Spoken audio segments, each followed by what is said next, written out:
బియ్యంలో గుడ్డు వేసి చూడండి, ఇంటిల్లిపాది ఇష్టంగా అయితే తినేస్తారు. చాలా అంటే చాలా ఈజీగా చేసేసుకోవచ్చు ఈ రెసిపీ.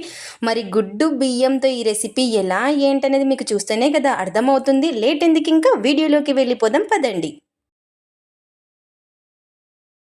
ఒక బౌల్ అయితే తీసుకొని అందులోకి ఒక గ్లాసు, ఈ గ్లాస్తో నేను ఒక గ్లాసు బియ్యం అయితే వేసుకుంటున్నాను. ఈ గ్లాస్తో బియ్యం అయితే వేసేసుకొని ఇలా ఈ బియ్యాన్ని ఒక 2 సార్లు అయితే బాగా కడిగేసుకుందాము.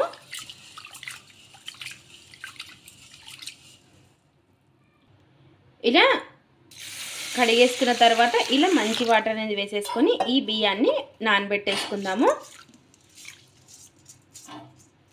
ఇప్పుడు నెక్స్ట్ వచ్చేసి ఒక కుక్కర్ అయితే పెట్టేసుకొని అందులోకి నూనె అయితే వేసుకుందాము. ఇలా నూనె అనేది వేసుకొని నూనె వేడెక్కిన తర్వాత ఇందులోకి జీలకర్ర ఆవాలు, ఇందులోకి చెక్క లవంగా అయితే వేసుకోవాలి. బిర్యానీ ఆకు ఉంటే బిర్యానీ ఆకు కూడా వేసుకోండి.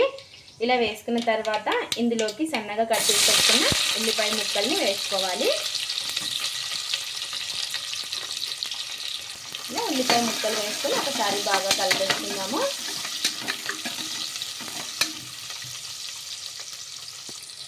ఉల్లిపాయ ముక్కలు కొంచెం ఫ్రై అయిన తర్వాత ఇందులోకి పచ్చిమిర్చి, ఇంకా మనం కారం ఏం వేయం కాబట్టి పచ్చిమిర్చినే కొంచెం ఎక్కువ వేసుకుంటే టేస్ట్ అనేది చాలా బాగుంటుంది.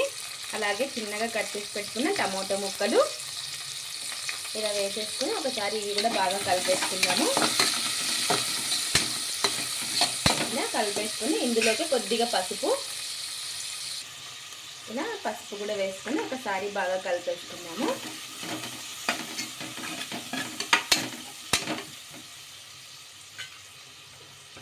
ఇందులోకి అల్లం వెల్లుల్లి పేస్ట్ కొద్దిగా, ఇలా అల్లం వెల్లుల్లి పేస్ట్ కూడా వేసుకొని ఒకసారి మొత్తం బాగా కలిపేసుకున్నాము. ఇలా ఇవి కొంచెం బాగా మగ్గేలోపు ఇక్కడ వచ్చేసి ఈ బియ్యాన్ని 1/2 అవర్ ముందే నానబెట్టేసుకోవాలి. ఇప్పుడు ఈ నీళ్ళన్నీ కూడాను వంపేసుకుందాము. నీళ్ళన్నీ కూడా పూర్తిగా వంపేసుకొని ఇందులోకి ఎగ్గునైతే వేసుకోవాలి. ఇలా నేను 2 ఎగ్స్ అయితే తీసుకున్నాను.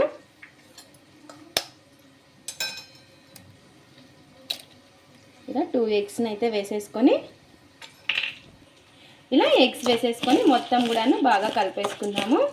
ఇలా ఒక్కసారి ట్రై చేయండి, పిల్లలు చాలా అంటే చాలా ఇష్టంగా తినేస్తారు. ఇలా బియ్యంలో ఎగ్గు వేసుకొని పూర్తిగా కలిపేసుకోవాలి. ఇలా ఈ విధంగా కలిపేసుకొని ఇక్కడ వచ్చేసి టమోటా ముక్కలు, ఆనియన్ ముక్కలు బాగా మగ్గిపోయాయి. ఇలా పసుపు వేసుకోవడం వల్ల కలర్ కూడా బాగా వస్తాయి అన్నమాట. ఇప్పుడు మనం కలిపి పెట్టుకున్న ఈ బియ్యము ఎగ్గునైతే వేసేసుకోవాలి. ఇలా వేసేసుకొని మొత్తం కూడాను ఒకసారి బాగా కలిపేసుకోవాలి, మొత్తం కలిపేలాగా.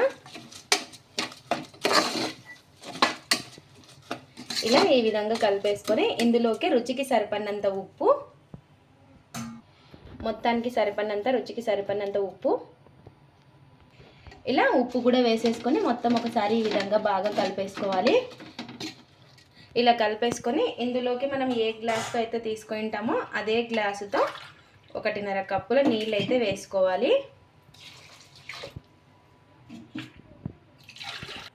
ఇలా నీళ్ళు అనేది వేసేసుకొని మొత్తం కూడా ఒకసారి మళ్ళీ బాగా కలిపేసుకుందాము.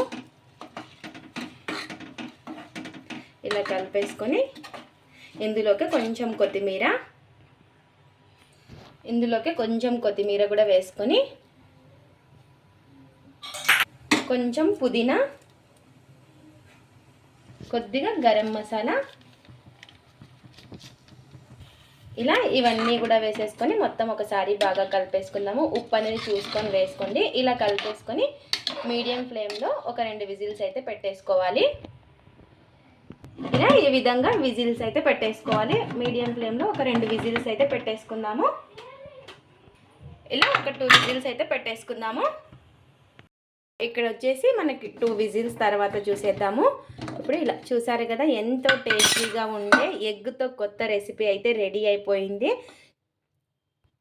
ఇది లంచ్ బాక్స్కి గాను అలా కూడా పెట్టి ఇవ్వచ్చు పిల్లలకి. చూసారు కదా ఎంత బాగుందో, చాలా అంటే చాలా టేస్టీగా కూడా ఉంటుంది. మీరు కూడా ఒక్కసారి ఈ విధంగా ట్రై చేయండి. ఇప్పుడు ప్లేట్లోకి అయితే సర్వ్ చేసేసుకుందాం. ఇంకా ఎంతో టేస్టీగా ఉండే ఎగ్తో కొత్త రెసిపీ అయితే రెడీ అయిపోయింది. మీరు కూడా ఒకసారి ఈ విధంగా ట్రై చేయండి. చాలా అంటే చాలా టేస్టీగా ఉంటుంది. ఇలాగే కానీ తినచ్చు, లేదా పెరుగు వేసుకొని కానీ తినచ్చు. ఎప్పుడు ఎగ్ రైస్ లాంటిది అలా కాకుండా ఇలా ఒకసారి కొత్తగా ట్రై చేయండి. ఇది ఫ్రెండ్స్ ఇవాల్టి వీడియో. మా వీడియోస్ కనుక మీకు నచ్చినట్టయితే లైక్ చేయండి, షేర్ చేయండి, కామెంట్ చేయండి, సబ్స్క్రైబ్ చేసుకోండి. స్కిప్ చేయకుండా పూర్తి వీడియో చూడండి. చూసిన వాళ్ళు లైక్ అయితే చేయండి.